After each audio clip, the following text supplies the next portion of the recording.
Mr. Edward Craven to address you next. I thank Mr. Reichler, and I shall now give the floor to Mr. Edward. You have the floor. Thank you very much, Madam President. Madam President, members of the court, it is a privilege to appear before you on behalf of Somalia. In this speech, I shall address Kenya's violations of Somalia's sovereignty and sovereign rights, and the related breaches of Kenya's obligations under Articles 74.3 and 83.3 of UNCLOS. It is, of course, well established that a coastal state possesses sovereignty over its territorial sea and exclusive sovereign rights with respect to its continental shelf and exclusive economic zone. The exclusivity of those sovereign rights is expressly reflected in UNCLOS. In respect of the continental shelf, for example, Article 77 provides that a coastal state's rights to explore and exploit the natural resources of the continental shelf, I quote, are exclusive in the sense that if the coastal state does not explore the continental shelf or exploit its natural resources, no one may undertake these activities without the express consent of the coastal state. Accordingly, a state that undertakes any unauthorized exploratory activities in the continental shelf of another state violates the latter's sovereign rights. And this is the case regardless of whether the activities cause permanent physical change. The unauthorized exploration is itself a violation. This is clear from the court's order on provisional measures in the Aegean Sea continental shelf case, which held that, and I quote, seismic exploration of the natural resources of the continental shelf without the consent of the coastal state might, no doubt, raise a question of infringement of the latter's exclusive right of exploration. It is equally well established that judicial determination of a disputed maritime boundary is essentially declaratory, rather than constitutive, of a state's rights over the maritime areas which are recognised as belonging to that state. As the court emphasised in the North Sea continental shelf case, maritime delimitation, I quote, is a process which involves establishing the boundaries of an area already, in principle, appertaining to the coastal state, and not the determination de novo of such an area. Accordingly, if the court accepts Somalia's position regarding the location of the parties' maritime boundary, the court's judgment will have the effect of recognising existing sovereign rights of Somalia, rather than creating new ones. It follows from this that if Kenya has undertaken any exploratory or exploitative activities in the maritime space that is found to belong to Somalia, then those activities will, in principle, have violated Somalia's existing sovereign rights and will therefore engage Kenya's international responsibility. Madam President, there is no doubt that Kenya has indeed undertaken exploratory activities in the areas claimed by Somalia. Kenya explicitly accepts that it has done so. After several decades of not awarding oil concession blocks north of the equidistance line, in the mid-2000s, Kenya abruptly changed tack and began to authorise both seismic and drilling activities, knowing them to be in the disputed maritime area. Those activities took place after the dispute between the parties had crystallised. As the graphic on the screen illustrates, in the period immediately prior to Somalia's application to the court, Kenya awarded no fewer than 7 oil concession blocks in the disputed maritime area to at least 5 oil companies. Pursuant to those concessions, several commercial operators have undertaken extensive seismic tests on Somalia's side of the equidistance line. As a result of that testing, those companies have acquired extensive data regarding the nature, location, and volume of the natural resources contained in tens of thousands of square kilometers of Somalia's continental shelf. Commercially sensitive. Mora has drilled a well in Somalia's continental shelf.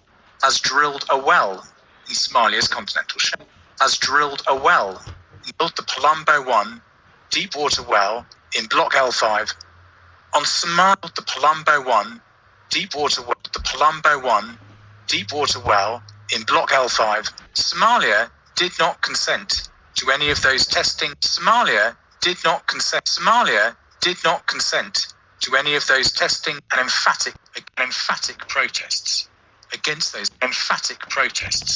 against those activities, as soon as encouraging companies to undertake exploratory testing and encouraging companies to undertake exploratory objections to those activities.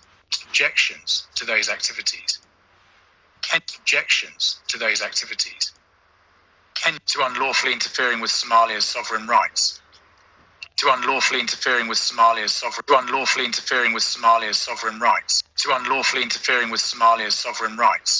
4-3 and 83-3 of UNCLOS. And this is some place, an irrespective of the place, and irrespective of the court's ultimate ruling. The court well knows.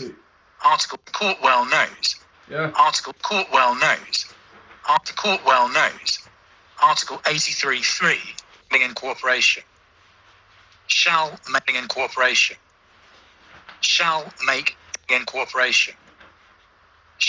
make during this transitional period not to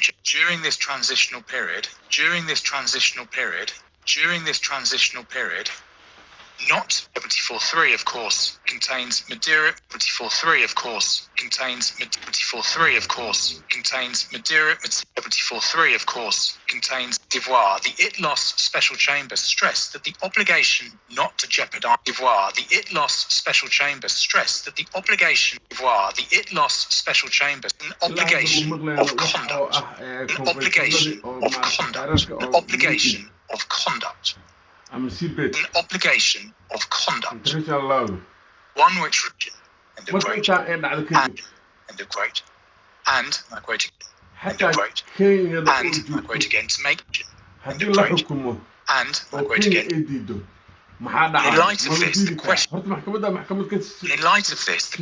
the court, in light of this, or hampering the reaching of a final agreement with Somalia, or hampering the reaching of a final agreement with Somalia. The answer to this question is plainly no. Granted numerous licenses that both authorized and encouraged were claimed by Somalia. And it is equal were claimed by Somalia. Government and the population of Somalia as a deliberate government and the population of Somalia. Government and the population of Somalia self-evidently likely to hamper the reach,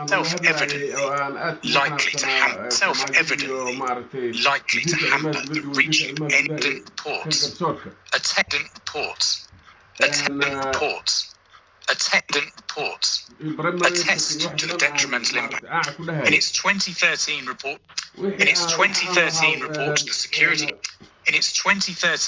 to the Security Council of Kenya's unilateral activity of Kenya's unilateral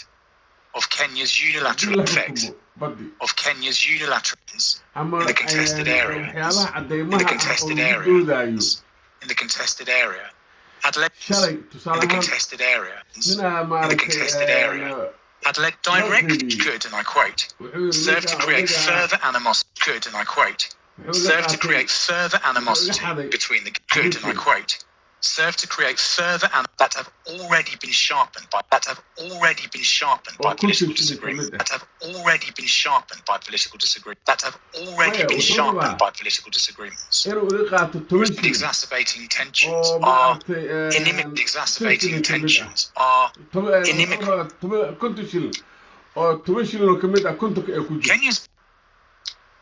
Kenya's principal response to Somalia's case. Kenya's as Somalia has معناها ساس عمل ودينتا بوردر كان مركل laga hadlayo hadda oo badda laga hadlayo by the documentary record. intuu ka soo bilaabanaya aad hadda dhowsa multa xeeb By the documentary record. beenaadkayga ma dhowsi As Professor Sands has explained, Kenya was aware that Somalia claimed an equidistant maritime boundary. Kenya was aware that Somalia claimed and Kenya's claim to the contrary. Kenya's claim to the contrary. In its preliminary objections.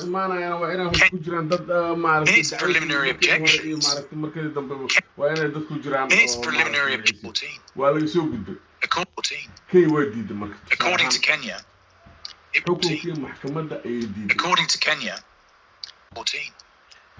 According to Kenya, 29 EEZ boundary. 29 EEZ boundary. Similarly, the member 2009 expressly referred 2009. Expressly referred 2009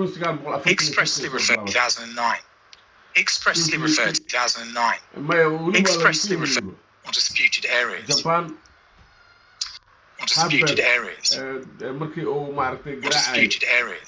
So that no violation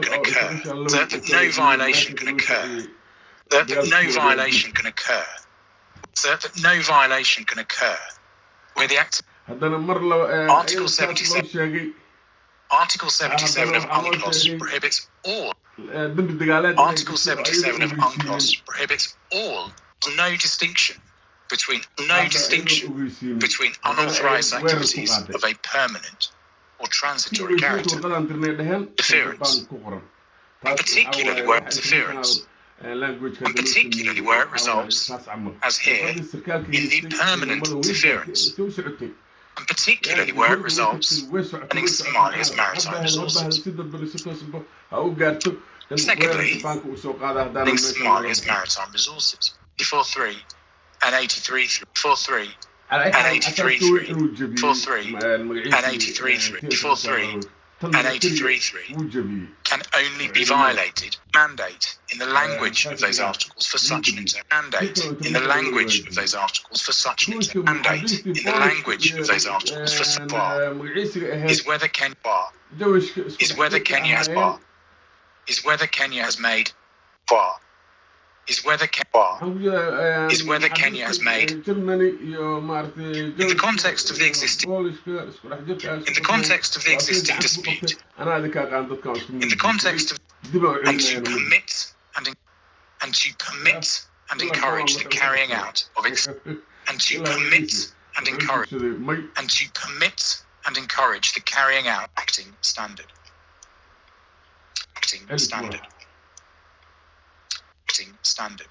Yeah. Okay. On at least one occasion. On